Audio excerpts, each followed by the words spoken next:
Hello, and welcome to this special edition CD from Between the Lions and Chick-fil-A. We know that you're going to enjoy listening to these stories from the PBS award-winning series Between the Lions. On this CD, Theo has selected his favorite stories just for you. So sit back and enjoy. Hey now, hey wow, here's how. Come and read Between the Lions. Come on, come in, begin. The world awaits. Between the lions, between the covers of the book, it's time to look between the lions. Behold the tales, beyond the tales, behind the door. Become explore. Come in between the lions. Begin between the lions. Be here between the lions. Well, hi there. Welcome to the Between the Lions Library. I'm Theo. We have lots and lots of delicious stories here that you can really sink your teeth into. I picked some of my favorites for you. I hope you find them as tasty as I do. The first one is a very silly story about a farmer who's having lots of trouble eating his porridge and putting on his pants. It Could Be Worse, adapted by Vladimir Vladimirovich Vladivostok.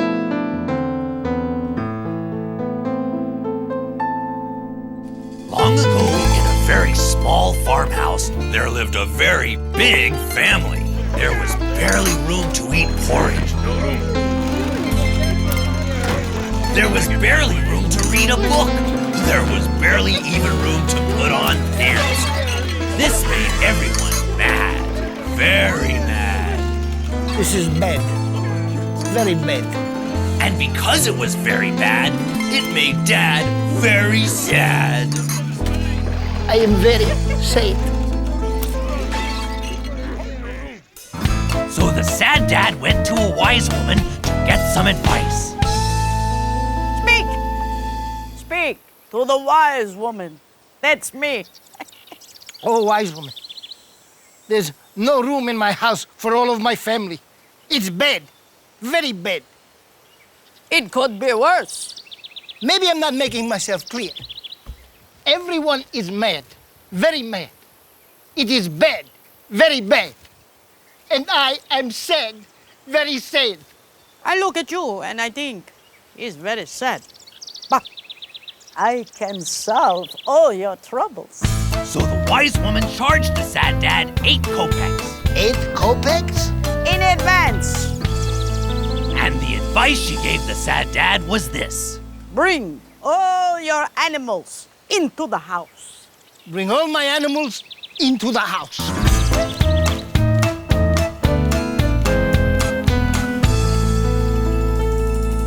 The sad dad gladly followed this advice and even added additional animals. But now there was even less room to eat porridge, less room to read a book, and less room to put on pants.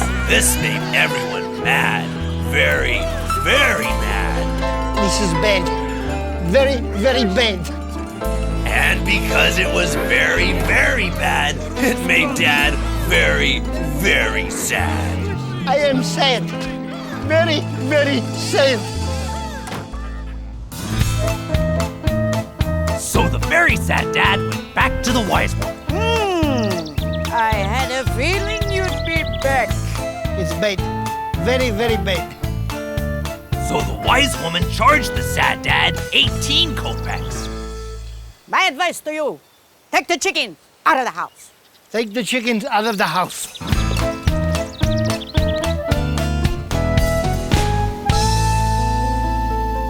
And that's what the sad dad did.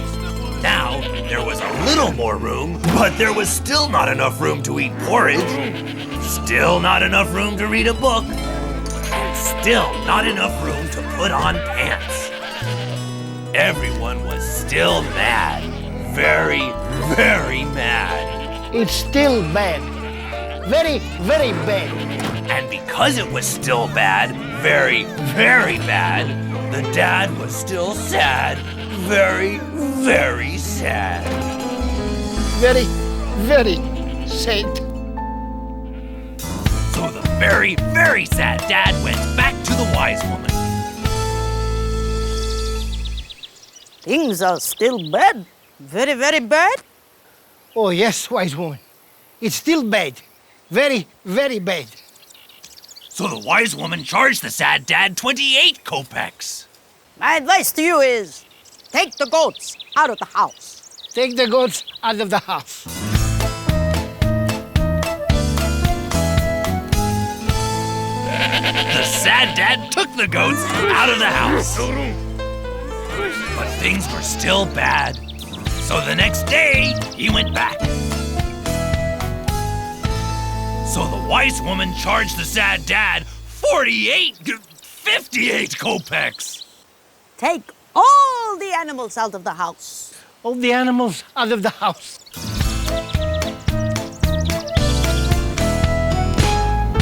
The sad dad followed the wise woman's last advice and sent all the animals out of the house.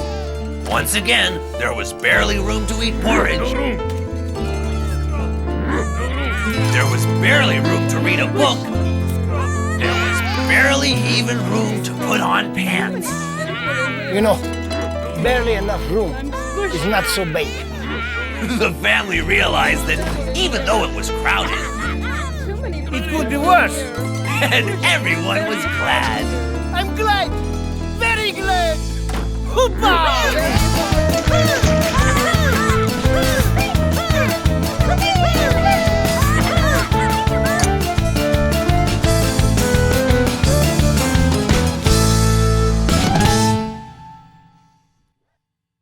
This is an old story, a myth from Greece, about a man who fell in love with a statue. The story is called Pygmalion, and it's retold by Rudyard H. Lugnut I, an authentic-sounding fictional author. I'm ready to read. Pygmalion. In ancient Greece, there lived a great sculptor named Pygmalion, who made statues out of stone.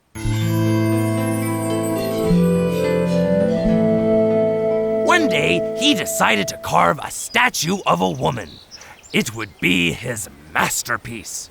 So, he gave his sleeves a tug, gave his shoulders a shrug, picked up his favorite mug, and took a slug. Go, go, go. Then he got to work.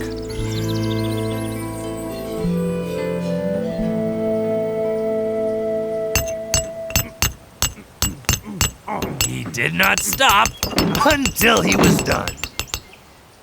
When he was finished, he looked at his statue. He thought she was beautiful. The most beautiful work he had ever done. He fell in love with her. I'm in love. He gave her a hug. Hug. Hug. Hug. But alas, she could not hug him back. Pygmalion was very unhappy. I feel so unhugged.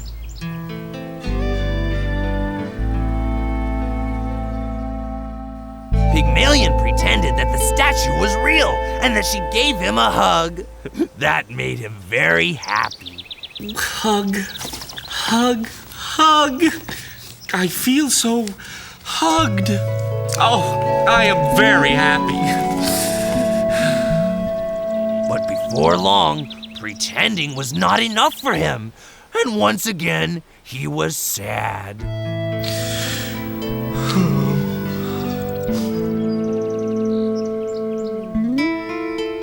He was so much in love with the statue that Aphrodite, the goddess of love, took pity on him and brought the statue to life. Pygmalion, Yes. You're alive! Give me a hug, you big lug. Pygmalion was so happy, he gave his statue a big hug, and his statue hugged him back. For real! Hug. Hug! Hug. The end.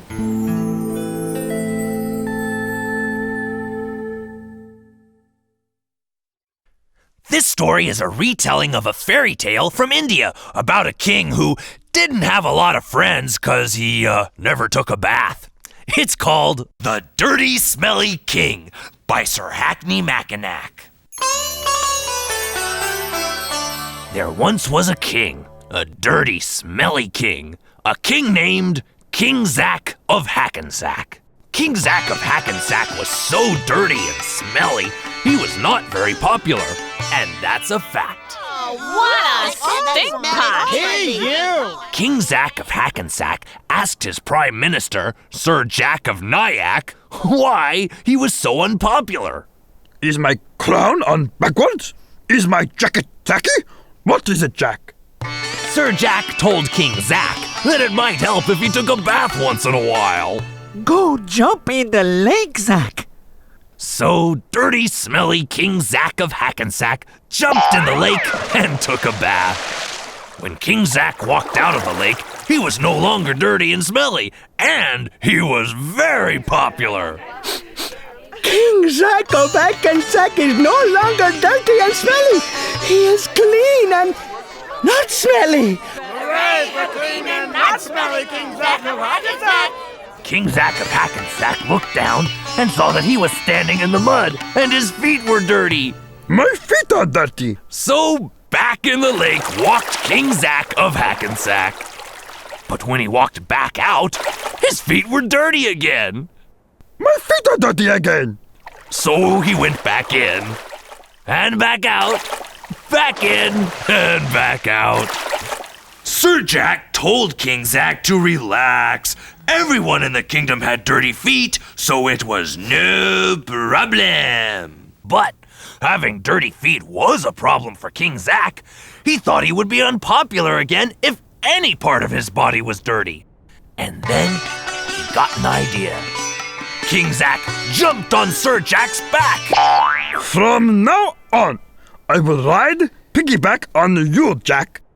My feet will never touch the ground, so they won't get dirty. This guy should cut down on these snacks.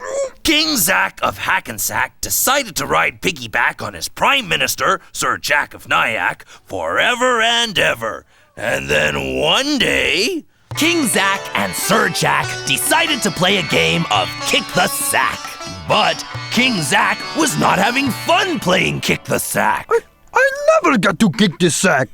This is no fun, Jack. Tell me about it.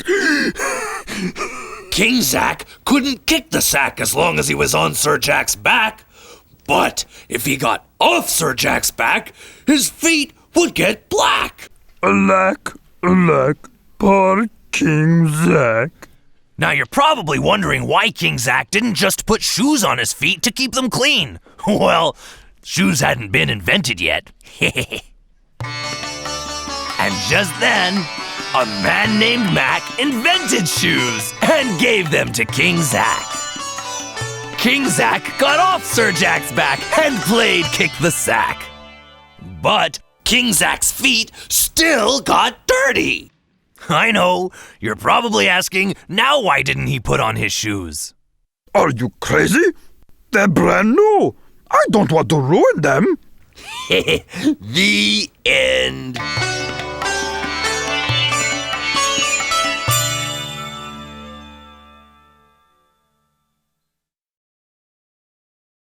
If you thought that last story was tasty, wait till you sink your teeth into my next favorite story. Yummy!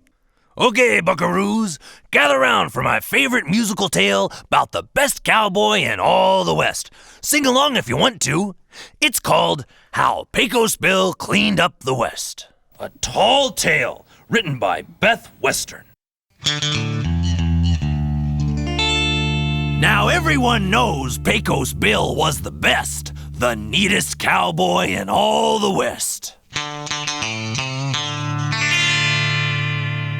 But Bill was also the tidiest, the very cleanest, the plain best-dressed hombre to wear a well-pressed vest of buckskin on his manly chest. Pecos Bill was the best in the West.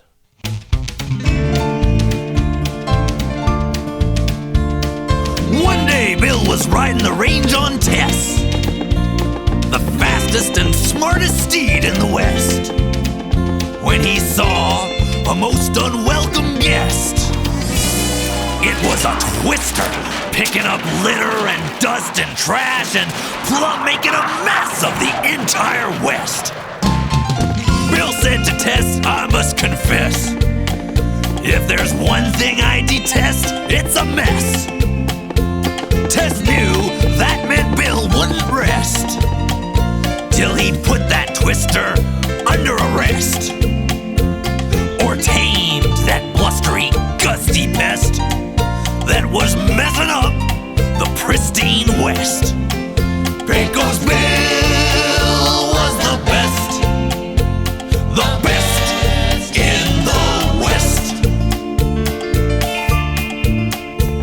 Bill started to ride astride his steed through the dust and the tumble and tumbleweed, swinging his lasso over his head on his quest to stop that twister dead.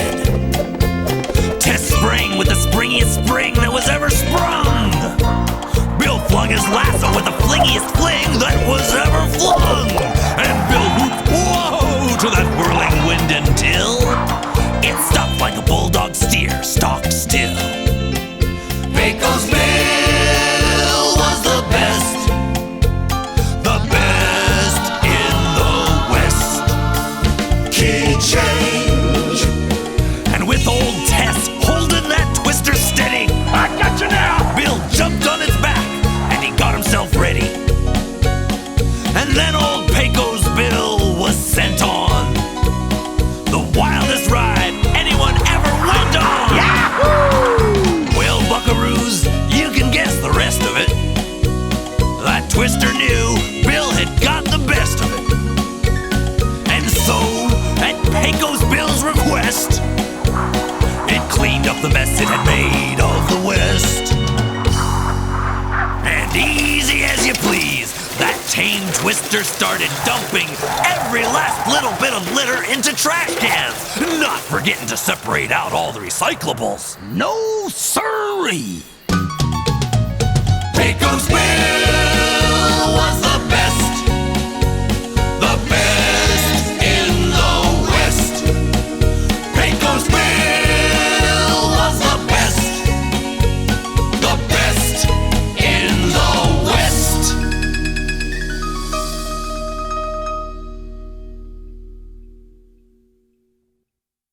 Well, thanks for visiting the Between the Lions library. If you like the stories you heard and would like to hear more wonderful stories, ask your mom, dad, grandparents, aunts, uncles, cousins, neighbors, or any good reader you know to be your designated reader and read to you every day.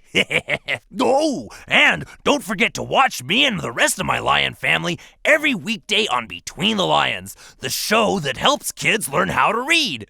You'll find us on PBS. Check your local listings for the exact time. See you in the library.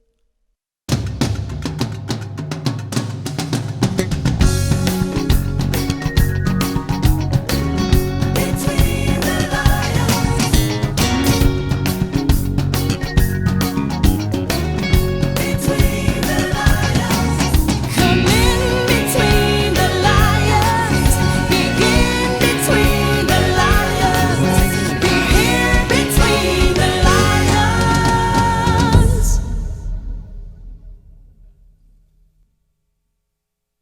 We hope you've enjoyed listening to this collection of special stories, and don't forget to collect all 4 Between the Lions CDs at Chick-fil-A.